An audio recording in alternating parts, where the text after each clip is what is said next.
Sustainable net worth follows sustainable self-worth, not the other way around. Hey guys, what's up? I'm Moreno, and in today's video we'll talk about the net worth self-worth paradox, because it's a trap that I see 99% of high-achieving men fall into.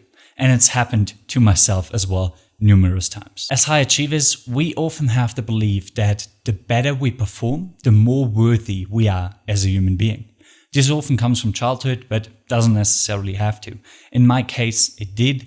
I grew up with my grandma. I spent a lot of time with her when I was a kid, and she would always tell me that without good grades, you're worth nothing. You need some sort of paper, some sort of certificate that says you're great. Like, it's all about the points, the grades, the numbers, anything you can measure, and that's what will make you worthy. So as I grew up with that narrative, I saw everything that happened in my life through that lens. So when I started my business and it started going well and the bottom line went up, I felt like on top of the world, right? Because I had numbers, I had proof that I was worthy. It was there on paper, black on white. It's amazing. Like, all my dreams came true.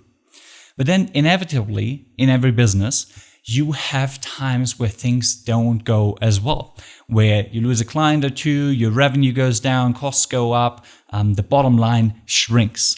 And whenever that happened to me, I realized, man, it's really getting me off track. I was awake at night worrying about how I'm going to pay the bills, but also I just felt like intrinsically bad about myself. Like I was a failure. Like I wasn't the man I was supposed to be. I was really ashamed to talk about that with my partner at the time or with other people, because I thought, okay, if they find out that my business is not going as well as I wanted to and the bottom line is shrinking, they're going to think of me lowly. They're going to view me as a less worthy human being. And after this went through a few cycles, I looked at myself and I said, man, something is wrong here.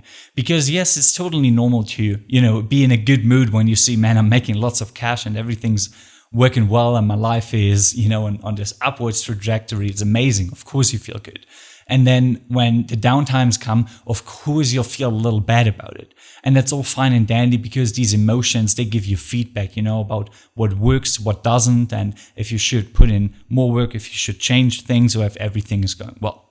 But if you have these like tremendous swings in how you feel about yourself and how you view yourself as a man and a human being, and you really feel shit about yourself just because your bottom line goes down, then you've fallen into the same trap that I have fallen into so many times. And today we'll look at how you can climb out of it. But before we do that, you have to understand what's going on inside yourself in these situations so you can break free from the patterns. See, we all have what I call authentic self-worth inside ourselves. That is, what worth do you have? What worth do you assign to yourself if everything was stripped from you? So if you lost your business, if you lost your relationship, if you lost everything, who would you still be? How worthy would you still be for yourself? And this is a crucial distinction, because obviously if everything was stripped from you, you'd feel shit, and rightly so. But notice that all these things, they are external. They are entirely outside of your control. You can take the measures to keep the business running and show up in your relationship so it doesn't break apart, and you'll increase the probability that these things go well. But ultimately, they are not under your control. What is under your control is everything you do inside yourself. So how you decide to show up, the discipline you have, what you put into your business, what you put into your relationship, your character traits, how honest you are with yourself and others. And all these things that really have nothing to do with the external. And these things determine your authentic self-worth. Another big part of them is the beliefs you have about yourself. So do you believe you're intrinsically worthy, or do you believe you're only worthy if you have a nice bottom line in your business? So the aggregation of all these things is what creates your authentic, your intrinsic, your true self-worth. What we then do as human beings is we go out and we try to increase our self-worth because it makes us feel better about ourselves. And as things are, it's often much easier to increase our self-worth with external measures, like buying something nice for yourself, or getting likes on Instagram, or creating a good bottom line in the business, or sleeping with tons of women, or the list goes on. What is much harder is to do the actual inner work, to dive into your shadow, to change your beliefs, to actually show up every day with discipline, with conviction, with honesty, even on the tough days. And then you end up with this discrepancy because your perceived self-worth, which is your authentic self-worth, plus everything you stacked on top from the external, and your actual authentic self-worth. And that is what can be stripped away from you. So what I'm gonna say next is a harsh truth, but let it sink in, think about it for a second, and you will see how it applies to your own life. If you lack authentic self-worth in one area or the other, you are much more likely to compensate for it in the external. When I had a phase in my life where I felt really unlovable, it was after a breakup, I just felt down, I felt shit about myself, well, my self-worth, it was in the basement, it was digging holes in the basement to go even further down than the basement. That's how low it was. That was also the period in my life where I slept with the most women because I needed that and wanted that external validation. The same thing happened to me in the business. I kept pushing so hard. I wanted that bottom line because, again, I thought that I wasn't worthy without it. I didn't have that intrinsic self-worth that told me, look, if you show up every day, if you put in the work, if you keep your word, if all these things, then you're worthy. No, I didn't have that. So I went out, I needed to create that bottom line, and whenever I had it, whenever I had the cash, I was like, hell yeah, I'm good. Like, I'm worthy. Look at me. I'm so great. And then the bottom line comes down and the whole house of cards that I have been stacking and that you've been stacking, it comes crumbling down like in an earthquake. And then you feel shit about yourself. Then you say, fuck, this sucks. I'm suck at that thing. I'm not worthy. I'm not worthy as a man. Like, I'm never gonna make it. I just feel so bad about myself. That's because all that self-worth got taken away from you with one number that you see on the screen, one client that canceled, one negative comment you got on your work, whatever it is. Okay, now that you've understood that dynamic, let's get into the juicy part and look at why that is actually such a big problem. Because theoretically, you could say, well, I'm just going to keep making more money. I'm just going to sleep with more women. Or I'm just going to, put in everything I can into my relationship and it's never going to break apart. You could, of course, but there's two problems. One, I already mentioned, these things, they're not 100% under your control. Your relationship can always break apart. I've met so many men, and it happened to myself as well, where out of the blue, they're like, oh my God, my wife, my girlfriend, she wants to leave me. I don't know why. I thought we had this beautiful thing. Same with your business. Clients might leave, revenue goes down, costs go up, whatever it is. There are so many factors that you can control. And it's fine that they impact your business, but it's not fine if they impact your self-worth, the view you have about yourself, and your overall life to such an extent. Second problem, and this is what we're going to dive into today, is that you always create in the external what you have in the internal. Let me give you a quick example here from my own life, from my own business, and you'll see what I mean 100%, and you'll also see it in your own life. So, as I already mentioned, I grew up with low authentic self-worth when it came to my achievements, because I learned that whatever I do, I'm never enough, right? So when I started my business, I came into it with low authentic self-worth regarding the business side. And my ego would mask it. It would tell me all these stories about, oh, you're so smart, you've aced school, you've aced your studies, you've aced everything, you're going to do this, it's not going to be a problem, like you're going to smash this. So I wasn't aware of this dynamic, but subconsciously it showed. I took on bad clients that ended up not paying me.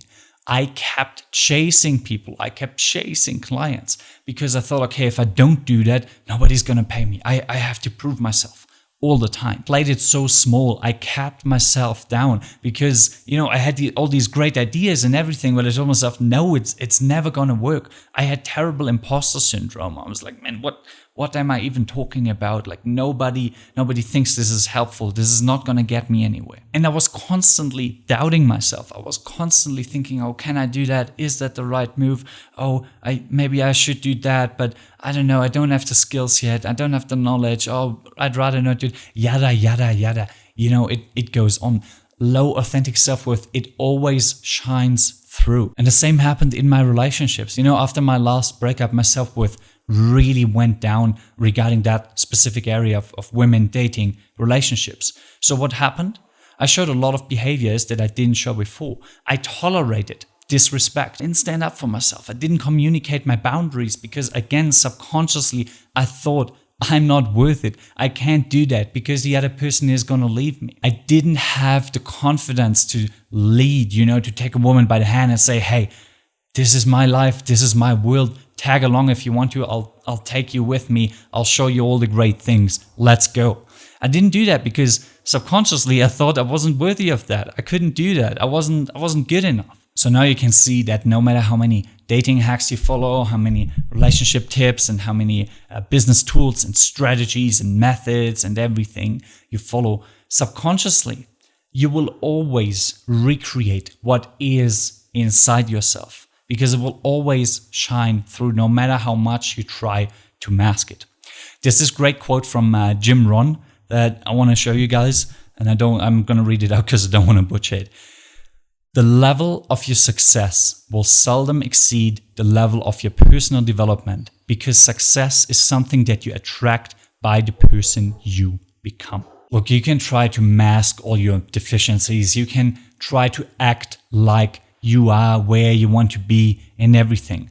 But as long as you still have these beliefs within yourself, as long as you're still that person, you're gonna create that on the outside. There's a ton of subconscious behaviors, thoughts, patterns, everything that you have no control over that just happen. So you can try to just slap on a new coat of paint, but the rust underneath, it will always show at one point.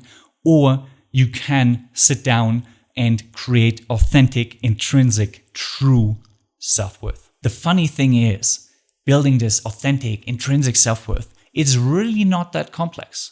It's actually pretty simple, but it's not easy because you'll have to do a lot of inner work. But all you have to focus on are really three things. Focus on inputs, treat yourself well, and let go of your limiting beliefs. That's all you have to do. So what does it mean to focus on your inputs? With everything you do, you have an input and an output. Input is going to the gym. Output is looking jacked. Input is working hard. Output is making money. Again, as I said before, the outputs, they are outside of your control. There are too many external factors that influence them, so don't measure your self-worth with that. What you should focus on instead is the inputs. So, do you show up for yourself? Do you get up in the morning if you said you would? Do you put in the extra work if you said you would? Do you cut people out of your life that don't treat you well as you said you would? And when you do these things, do you appreciate them? Do you focus on them? Because that's a trap a lot of high achieving men fall into, you know? We work so hard, we hustle, we show up in the gym, we grow our business, we do everything. And then at the end of the day, we sit down and say, yeah, it wasn't a biggie, just like completely normal. Dude, it's not normal to show up for training, you know, every week for months and years. It's not normal to put in 10 hours a day or however much you put in every day. There's so many people out there who can't do that. So start appreciating your own achievements. Start appreciating yourself. Focus on what you're doing well. Focus on the small stuff because you will never appreciate the big stuff if you don't appreciate the small stuff. And focusing on that, you know, patting yourself in the back and saying, hey, you did well with that. That's what's gonna help you, you know, increase your self-worth. That's what's going to show to yourself. Yeah, man, I'm really crushing it. I'm really putting in everything I can. I'm doing well. You have to focus on that. You have to appreciate it. The second one, treat yourself well. And this pretty much goes without words, you know. I always ask myself the question, how would someone who thinks highly of themselves or who loves themselves, how would they treat themselves in that situation? Quick story with that. I was in Bali for a couple of months last year and I got really, really sick. Food poisoning. My stomach was messed up. And I went to the pharmacy and bought some stuff for it. Bought some, I don't know, drops or charcoal or activated charcoal, whatever it was. And the lady behind the counter said, oh, we also have these tablets there. And they cost like 20 or 30 bucks. I can't remember. So really, this all happened subconsciously. I looked at the price and I was like, nah, I'm not going to buy it. Because I had a terrible money mindset at the time. Went out of the pharmacy, stopped for a second and said, man, nah. Like if your partner was sick, if your mom was sick, if your family, friend, whatever was sick, you would of course get them the extra tablets, so they get well sooner. Why don't you do the same thing for yourself? So I turned around, went back into the pharmacy and bought the damn tablets. So this is something you really have to ask yourself. How would someone who thinks highly of themselves, who loves themselves, treat themselves? Then go and do that, because again, it's going to signal to your subconscious that you think highly of yourself. Last one, work on your limiting beliefs. This is huge again, because imagine limiting beliefs like this glass ceiling, right? That you always bump into because it's just limiting you. And no matter what you do, how much momentum you build, you go like a rocket and then you hit the ceiling again. And you hit your head and you're like, oh, that hurts. And you fall down, you fall back into the same old patterns. And you waste a lot of time and energy always crashing against that ceiling. That's also what causes guys to go in cycles all the time. You know, it's an up. Oh, everything's going well. Yeah, I've solved my problem. Bam, hit a ceiling, goes down again. Like, oh, okay, try again. Oh, okay, it's working. Go down again. And you can be in these cycles for months and years. It happened to myself as well, where you're always within that, and it's really tough to see because it's some sort of invisible barrier, but you can't really, it's not tangible. You can't really grasp it. You just see that every time you get to a certain level, you fall down again. Every time your relationship goes sort of well, it comes down again. Every time your business approaches a certain revenue number, client number, whatever your KPIs are, it goes down again. This is the work of the limiting beliefs you have in yourself. And that is one of the biggest things I focus on with guys who come into my coaching when it comes to self-worth, when it comes to really building themselves up and creating a better version of themselves.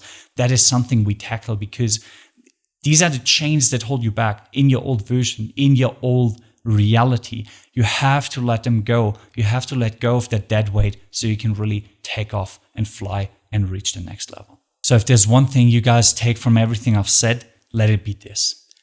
Sustainable net worth follows sustainable self-worth, not the other way around. So if you really want to increase your net worth, if you really want to feel better about yourself, if you want to, provide for your family, provide for yourself, get the life you want in terms of money and financials and business success, work on your self-worth. Go deep on that. Do the inner work. That is where you'll find everything else. Now, if you say thank you, that's all fine and dandy, but in my situation, I don't really know what to do. I've tried a lot of things already, but somehow it's not changing. Somehow I'm still stuck with more or less the same problem, and it's been going on for way too long. You can also come into my one-on-one premium coaching, where I'll take really an in-depth look at your situation, where we'll work on that together, and where I guaranteed you that I'll help you break the limits that currently hold you back. To apply for that, simply book a quick 20-minute call with me. The link is in the description. You'll talk with me personally. I'll take an in-depth look at your situation, and I'll help you figure out what really the best way is for you to move forward and to break free from where you are currently. So if you're serious about changing your life, if you're serious about moving forward, about getting what you always wanted, let's do it. In any case, thank you so much for watching. I really appreciate it. If you got value from this video, please hit the like, hit a subscribe. You know the drill. And also please consider sharing it with someone who'd benefit from that as well. Thank you so much, and I'll see you next time. Take care. Bye-bye.